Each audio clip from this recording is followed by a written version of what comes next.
और दोस्तों, बढ़ रही महंगाई, बढ़ रहे हैं सिलेंडर के दाम और जनता को चूसते हुए आए हैं कई सालों से साहब जी जैसे पका हुआ आम। क्योंकि दोस्तों इसीलिए तो कुछ लोग मजाक मजाक में कहते हैं इन लोग को देशवासियों से उतना ही लेना देना रहता है जितना डाका डालने से पहले डाकुओं को जय मां भवानी से होता है। आपको बता दें, बार बार समन जारी किए जाने के बावजूद न ही अरविंद केजरीवाल दिल्ली के मुख्यमंत्री और न ही हेमंत सोरेन झारखंड के सीएम की ओर से ईडी के बुलावे पर दस्तक दी गई, न वो लोग पहुंचे। बार बार उनकी ओर से कहा जा रहा है दरअसल चुनाव नजदीक हैं, इस वजह से तमाम विपक्षी नेताओं को फंसाने की कोशिश में भारतीय जनता पार्टी लगातार लगी हुई है। ईडी, आईटी और सीबीआई को लगा दिया गया है विपक्षी नेताओं के पीछे ताकि उनको परेशान किया जा सके, ताकि चुनाव में बीजेपी बढ़त हासिल कर पाए, लेकिन उसमें कामयाबी नहीं मिल पाएगी। इस तरह के आरोप विपक्षी नेताओं के हैं, जबकि बीजेपी की ओर से कहा जा रहा है कि यहाँ पर दाल में काला नहीं बल्कि पूरी की पूरी दाल ही काली है। इसी वजह से ये नेता ईडी के सवालों का जवाब देने से बच रहे हैं। किसके दावे में कितना दम दिखता है, पक्ष विपक्ष के तमाम मेहमान हमारे साथ जुड़ेंगे। थोड़ी देर में बड़ी बैठक होने वाली है हेमंत सोरेन। हम तो ये समझ लो जब तक जिएंगे ना और अपने बच्चों को भी कहेंगे केजरीवाल अगर हो तो उसी को वोट देके जाए।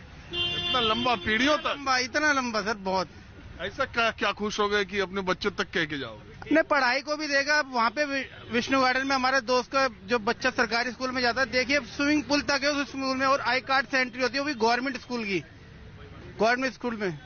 प्राइवेट भी ऐसे क्या होंगे जो सरकारी वहाँ बना हुआ है। अच्छा, आपको बस में फ्री आने को मिल गया गोल मार्केट, इसी से? बाइक से आई हूँ सर। हा? मैं तो सर बाइक से आई हूँ। अच्छा, तो आपको केजरीवाल ये खाली बस और पानी बिजली की वजह से? नहीं, पानी बिजली की वजह से भी है सर। बच्चे का एडमिशन अच्छे स्कूल में हुआ है। आपके? जी। सरकारी में? प्राइवेट में। प्राइवेट में भी हुआ है, ईडब्ल्यूएस में हुआ है। ईडब्ल्यूएस में हुआ है, सरकारी में भी जा रहे हैं और प्राइवेट में भी जा रहे हैं, जो हमें काफी अच्छी सुविधा स्कूल में भी मिली। अच्छा, एक मिनट, केजरीवाल ने भ्रष्टाचार किया है कि नहीं, आप मानती हैं कि नहीं? वो तो वो जाने, बहरहाल पब्लिक के लिए तो अच्छा किया है। अभी मजा आएगा ना।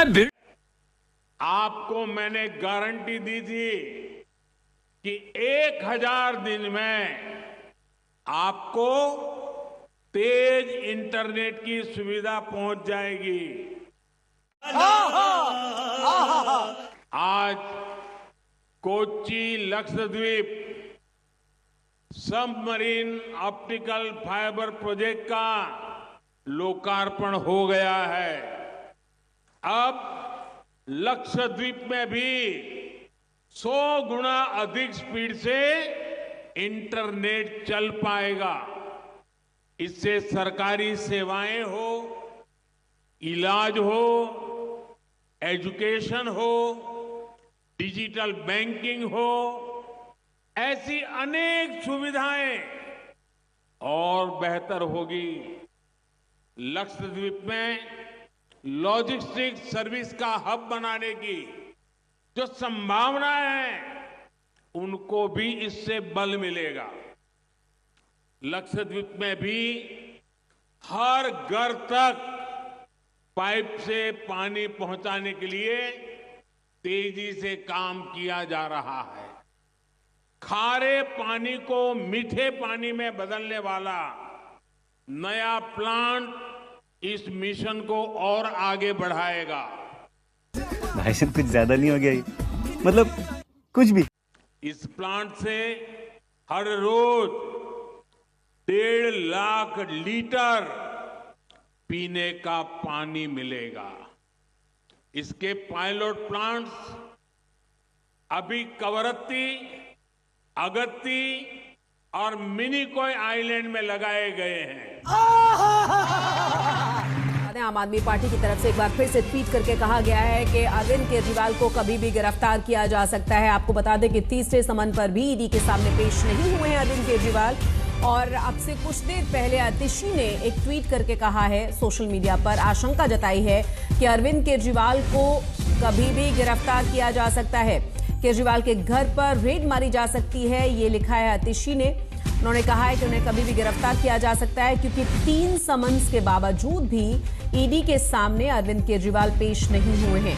सौरभ भारद्वाज और आतिशी लगातार इसी बात को करते रहे हैं और उधर आम आदमी पार्टी के ऊपर लगातार बीजेपी की तरफ से भी आरोप लगाए जाते रहे। उन्होंने कहा है कि जिस तरीके से शराब घोटाले में सीधे सीधे संलिप्त हैं अरविंद केजरीवाल, इसीलिए वो ईडी के सवालों के जवाब नहीं देना चाहते।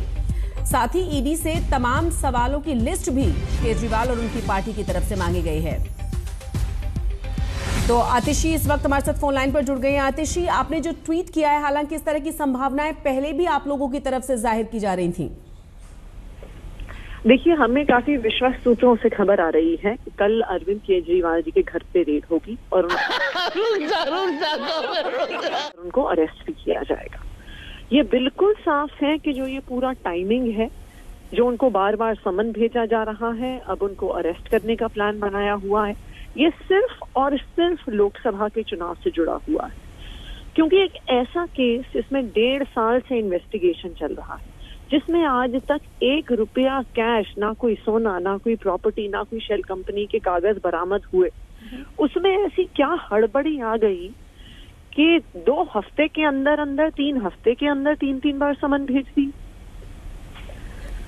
लेकिन आतिशी, बार बार सवाल ये पूछा जा रहा है कि ईडी की तरफ से समन भेजने का जवाब क्यों नहीं दिया जा रहा है, या फिर क्यों सवालों का सामना नहीं करना चाहते हैं अरविंद केजरीवाल? अरविंद केजरीवाल हर सवाल का जवाब देने को तैयार है। पर ईडी भी तो बताए कि उन्हें बुला क्यों रही है। विटनेस के तौर पे बुला रही है, अक्यूज्ड के तौर पे बुला रही है, दिल्ली के मुख्यमंत्री के तौर पे बुला रही है, आम आदमी पार्टी के नेशनल कन्वीनर होने के तौर पे बुला रही है। और इस टाइमिंग से तो बहुत सवाल उठता ही है कि 1.5 साल से इन्वेस्टिगेट हो रहे केस पे लोकसभा चुनाव के जस्ट पहले ऐसा क्या हो गया। दूसरी बात, अगर कोई ऐसा सवाल पूछना है ईडी को, तो वो लिखित में क्वेश्चनर भेजते, प्रश्नावली भेजते, अरविंद केजरीवाल जी उसके जवाब दे देंगे। ऐसा क्या सवाल है जो वो लिख के नहीं पूछ सकते हैं, लेकिन बुलाकर ही उनको पूछना है? तो आप कह रही हैं कि आपके विश्वस्त सूत्रों से पता चला है कि कल रेड मारी जाएगी और उनकी गिरफ्तारी होगी, तो आम आदमी पार्टी की क्या तैयारी है इस पर? देखिए, आम आदमी पार्टी भारतीय जनता पार्टी के खिलाफ लड़ने को तैयार है जी। हम ईडी सीबीआई की धमकियों से डरते नहीं हैं। हम ईडी सीबीआई का जो इस तरह से मिसयूज हो रहा है, जो भारतीय जनता पार्टी संविधान को, अपने विपक्ष को खत्म करने की कोशिश कर रही है, उसके खिलाफ लड़ते रहेंगे। एक और सवाल ये है आतिशी जी, जिस तरीके से कई बड़े कद्दावर नेता पार्टी के पहले से ही सलाखों के पीछे हैं, और उसके बाद अब अरविंद केजरीवाल के बारे में आम आदमी पार्टी की तरफ से कहा जा रहा है कि उन्हें गिरफ्तार किया जाएगा। बीजेपी लगातार कह रही है क्योंकि सीधा सीधा उनका इन्वॉल्वमेंट है, इसलिए उनको गिरफ्तार किया जाएगा। देखिए, ये तो बिल्कुल साफ है कि ये साजिश पूरी भारतीय जनता पार्टी के हेडक्वार्टर में रची जाती है जी। पहले Bharatiya Janata party press conference करती है, उसके अगले दिन ईडी का समन आता है। तो ये तो बिल्कुल साफ है कि इसका किसी जांच से कोई लेना देना नहीं है। योगी के राज में मुसलमान, मैंने बोला आपको, परेशान वही है जिसने गरीबों को सताया है, गरीबों की जमीन अपनी है। बाकी जो ईमानदारी से काम कर रहा है वो मुसलमान कमा भी रहा है अच्छा और खा भी रहा है अच्छा। केंद्र में मोदी के साथ है तो राज्य में योगी के साथ है। योगी के साथ है। केंद्र में मोदी के साथ है, योगी के साथ। ये मोदी प्रेम है। ये जो हमारे समाज है ये जागरूक हो गया है। हमने अपने स्तर पर वोट बनवाकर, और हर वोट मोदी जी को जाएंगी। ये सरकार का कोई हमें निर्णय नहीं है, अनोखा आदेश है। ये हमारा समाज अब घर घर जाकर वोट बनवाएगा। जिसके वोट नहीं बने हैं वो बनवाएगा, जिसके वोट कट गए उसको ठीक करवाएगा। और ये केवल हम निस्वार्थ सेवा कर रहे हैं देश के लिए, राष्ट्र के लिए। हमारा राष्ट्र 2047 तक विश्व गुरु बन जाए, ये उसकी पहल है। ये उसकी पहल है कि हमारा देश दुनिया में नंबर 1 बने। ये उसकी पहल है हमारा समाज पढ़ लिख कर आगे आए। ये उसकी पहल है हमारा समाज भी सरकार में आए। ये उसकी पहल है हमारा समाज भी सिस्टम में आए। ये उसकी पहल है कि हमारा समाज पढ़कर जज बने। ये उसकी पहल है हमारा समाज पढ़कर IPS बने। और मोदी जी के साथ हैं। हमें मोदी जी में हिंदुस्तान का भविष्य खत्म। Bye bye, tata, goodbye, गया।